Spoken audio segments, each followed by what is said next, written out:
Question 7. This is the diagram shows the supply curve for a good. What is the price elasticity of supply when the price rises from $2 to $4?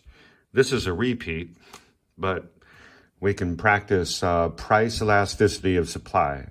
So that's the percent change in price, and it's the percent change in quantity. Here it's the quantity supplied divided by the percent change in price. The price rose from 2 to 4.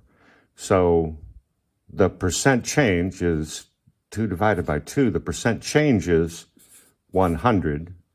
I'm going to bring this down here. And the percent change in quantity supplied, well, that's 20 minus 30 equals 10 divided by 20. So that's 50. So it's 0.5. 50 divided by 100. I do these quickly. I drop the percents and I just look at the numbers, and that's 0.50, which is answer B.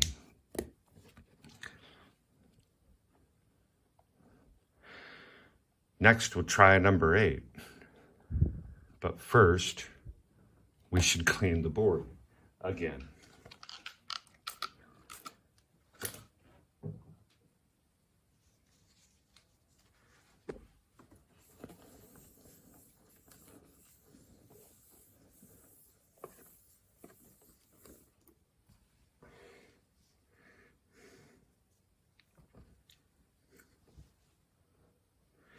Question 8 asks, what does a commercial bank not provide?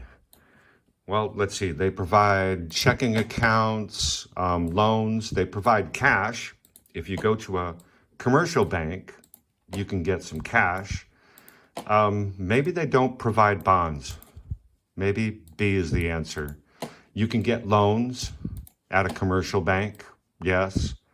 And you can get mortgages at a commercial bank. So the answer is bonds. What does a commercial bank not provide? Generally, a commercial bank does not provide bonds. Bonds, and what is a bond? A bond is when you loan money to a company or to a government, and they pay you back according to a schedule or an agreement. And a mortgage is a loan for a house. The word mortgage came from French. Mort means life, and gauge is a measure, you know. So a mortgage is a life measure, and mortgages are usually long, like 30 years. So they called the loan a life measure because, 400 years ago, you might live until you're 40 or 50. So just a little something about mortgages. Yes, you can get a mortgage for your house at a commercial bank, but not bonds. Number 9 is, what will be likely to increase the wages of airline pilots? Okay, let's see. A, incomes increase in the world's major economies. In the world's major economies, and incomes increase, so that will increase demand for everything, right? Incomes increase in the world's major economies. That will increase demand. The demand curve will shift.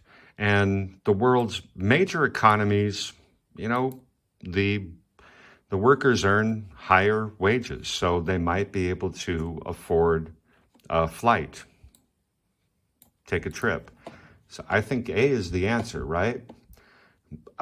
What would we increase the wages of airline pilots? B says terrorist attacks decrease tourist travel. Of course, that will reduce demand for tourist travel or shift the demand curve to the left, and there will be less demand for airline pilots and no increase in wages. The cost of aviation fuel rises, and aviation fuel is a very high variable cost for airlines. If the cost of aviation fuel rises, The airlines have increased costs and they cannot increase the wages, another variable cost. So not B, not C. And D says the world economy goes into recession. Then clearly people won't fly, and that will not increase the wages of airline pilots. So A must be true for question number 9. And question 10. What is most likely to help a trade union's claim for wage increases in an industry? And first, I think an increase in demand for the product. You can guess the answer before you start reading, but let's start reading. So A, a decrease in the price of a close substitute. No, a decrease in the price of a close substitute will decrease demand for that industry. So that will not help a trade union's claim for wage increases.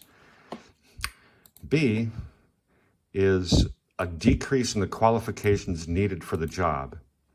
No, that will not help claim for higher wages, because if there are less qualifications, then the supply of workers probably will increase. So not B. We want to help a trade union's claim for wage increases. C, an increase in the number of workers? No, that won't help. Let's see, how about an increase in the profits in the industry? Yes, that's good. If the industry is making higher profits, they can afford to pay higher wages. So the answer for 10 is D.